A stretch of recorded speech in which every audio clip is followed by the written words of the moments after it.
বন্ধুরা, শীতকালে মাছের কালিয়া খেতে কার কার ভালো লাগে একটু বলবেন।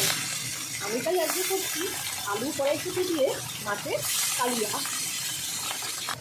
বন্ধুরা, মাছগুলো ভাজা হয়ে গেছে। মাছগুলো এবারে আমি তুলে নেবো এক এক করে। ওই তেলের মধ্যেই আমি দিয়ে দেবো জিরে ফোড়ন ও গোটা গরম মশলা।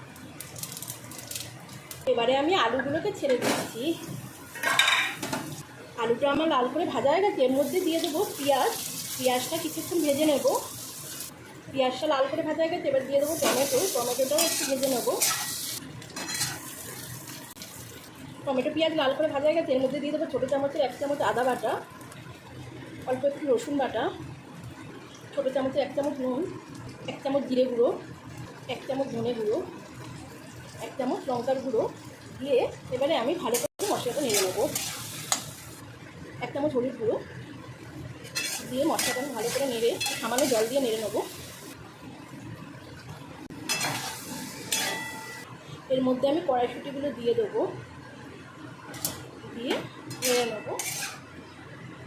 আমি মশলাটা একটু কষবো। এবার একটু ঢাকা দিয়ে দিচ্ছি। ঢাকাটা সরিয়ে আমি দেখে নেবো।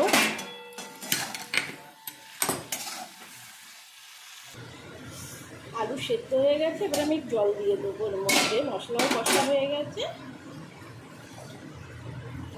আমার মাছের কালিয়াটা হয়ে গেছে। মাছগুলোকে দিয়ে দেবো। সেদ্ধ হয়ে গেছে, ঝোলটাও ফুটে গেছে। দিয়ে দেবো এর উপরে আমি ধনেপাতা দিয়ে।